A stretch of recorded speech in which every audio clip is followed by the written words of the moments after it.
Magandang araw, bagong Pilipinas. Narito ang Police News Express sa oras na ito. Nanatiling naka-alerto ang mga kapulisan, katuwang ang ibang ahensya ng pamahalaan sa probinsya ng Quezon upang tugunan ang mga epektong dulot ng hagupit ng Bagyong Christine. Nakatutok dyan si Patrolwoman Marjorie Bacani. Lampas taong tubig baha ang dulot ng Bagyong Christine sa Tagkawayan, Quezon. Bunsod ng walang tigil na pag-ulan mula nitong ika-22 ng Oktubre sa taong kasalukuyan. Alerto ang mga kapulisan ng Quezon sa pangunguna ng Provincial Director, Police Colonel Ruben B. Lacuesta.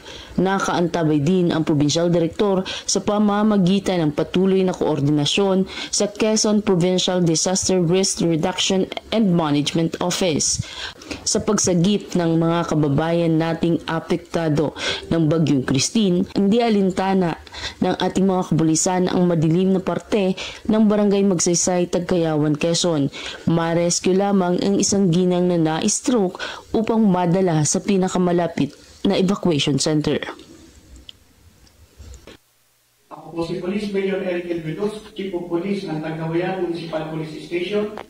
Katulong po ang ating LGU sa pamumuno ni Mayor Luis Carlo Eliasar, MDRRMO, Bureau of Fire, Barangay Official at iba pang volunteer ng Tagkawayan, Quezon, ay patuloy na umaalalay sa ating mga kababayan na nasalanta ng Bagyong Christine na nagdulot ng baha dito sa bayan ng Tagkawayan.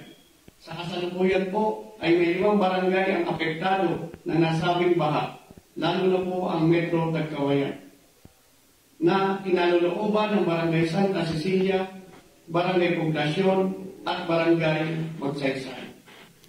Agad naman pong nailikas ang mubigit kumulang 1,556 na individual o 406 family at dinala sa evacuation center, na karamihan sa kanila ay nakabalik na sa kanilang mga tahanan.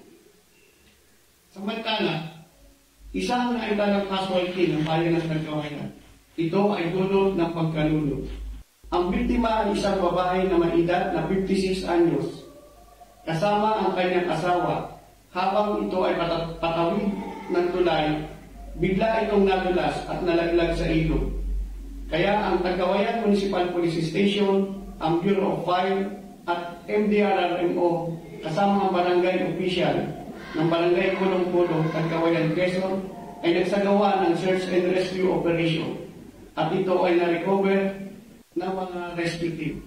Subalit, itinideklara itong dead on arrival ng attending physician ng Maria Eliasar Hospital sa anhi ng kanyang pagkalunod.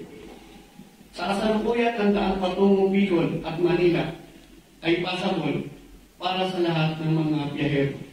Umupa na din ng malakas na ulan at baha, kaya nagsasagawa ng clearing operation at ibang ahensya ng Tagkawayan, Quezon, kasama po ang Tagkawayan Municipal Police Station. Tiniyak ng Provincial Director, Police Colonel Ruben B. Lacuesta, ang kahandaan ng Quezon Police sa pagtulong sa ating mga kababayan na apektado ng Bagyong Christine. Mula dito sa Calabarzon, ako po ang inyong Police News Network Correspondent, Patrolwoman Marjorie Bacani, alagad ng batas, tagataguyod ng Balitang Pulis. Maraming salamat, Patrolwoman Bacani. At para sa iba pang napapanahong balitang pampulisya, laging tumutok sa Police News Network, alagad ng batas, tagataguyod ng Balitang Pulis. Ako po si Police Master Sergeant o Police Senior Master Sergeant Vanessa Villanos, nagbabalita para sa Police News Express.